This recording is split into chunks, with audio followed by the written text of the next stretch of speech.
রোডের বেহাল অবস্থা, ধুলোয় নাজেহাল পথচারী জনগণের রাস্তার কারণে শিলচর শহর শিববাড়ি রোড এলাকায় 5 বছরে দুর্ঘটনায় নিহত হয়েছেন 25 জনের অধিক। ধুলোয় প্রচণ্ড শ্বাসকষ্ট ও শ্বাসজনিত রোগে মারা গেছেন অনেকে। এমনকি বর্তমানেও ঘরে মৃত্যুশয্যায় অনেকে। কৃত্রিম ধুলোর ঝড়ে নাকাল বৃহত্তর তারাপুর শিববাড়ি এলাকার মানুষ। সকাল থেকে রাত পর্যন্ত উঠছে শুধু ধুলো আর ধুলো। পথ চলতি সর্বস্তরের জনগণ সহ স্থানীয় বাসিন্দারা ধুলোবালিতে অসুস্থ এবং ধুলোবালির মধ্যে দিন কাটাতে হচ্ছে সড়কের পাশের বাসিন্দা এবং পথচারীদের। মুখ্যমন্ত্রীর এই কাজে শিলান্যাস করলেও এ নিয়ে পূর্ত বিভাগ, জেলা প্রশাসন সহ সরকার পক্ষের নির্বাচিত জনপ্রতিনিধিরা নীরব। ধুলোবালির কারণেই তৈরি হয়েছে মারাত্মক স্বাস্থ্য ঝুঁকি। এতেই সমবয়সী মানুষের সর্দি কাশি, শ্বাসকষ্টজনিত সমস্যা বাড়ছে। বিশেষ করে শিশু ও বৃদ্ধদের উপর মারাত্মক প্রভাব পড়ছে। এই যে রাস্তাটা যে ধুলা বালি, এটা খুব ডিস্টার্ব করতেছে। শ্বাসকষ্ট,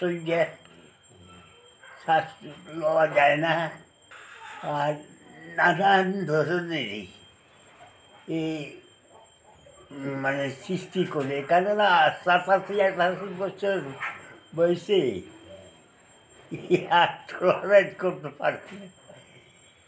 শ্বাসকষ্ট তো হয় ধুলাবালি এইসব কারণে। রোডের বেহাল অবস্থা, ধুলোয় নাজেহাল পথচারী জনগণের রাস্তার কারণে শিলচর শহর শিববাড়ি রোড এলাকায় 5 বছরে দুর্ঘটনায় নিহত হয়েছেন 25 জনের অধিক। ধুলোয় প্রচণ্ড শ্বাসকষ্ট ও শ্বাসজনিত রোগে মারা গেছেন অনেকে। এমনকি বর্তমানেও ঘরে মৃত্যুশয্যায় অনেকে। কৃত্রিম ধুলোর ঝড়ে নাকাল বৃহত্তর তারাপুর শিববাড়ি এলাকার মানুষ। সকাল থেকে রাত পর্যন্ত উঠছে শুধু ধুলো আর ধুলো। পথ চলতি সর্বস্তরের জনগণ সহ স্থানীয় বাসিন্দারা ধুলোবালিতে অসুস্থ এবং ধুলোবালির মধ্যে দিন কাটাতে হচ্ছে সড়কের পাশের বাসিন্দা এবং পথচারীদের।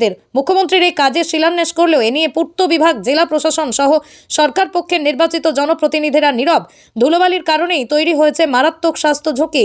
এতেই সমবয়সী মানুষের সর্দি কাশি, শ্বাসকষ্টজনিত সমস্যা বাড়ছে। বিশেষ করে শিশু ও বৃদ্ধদের উপর মারাত্মক প্রভাব পড়ছে।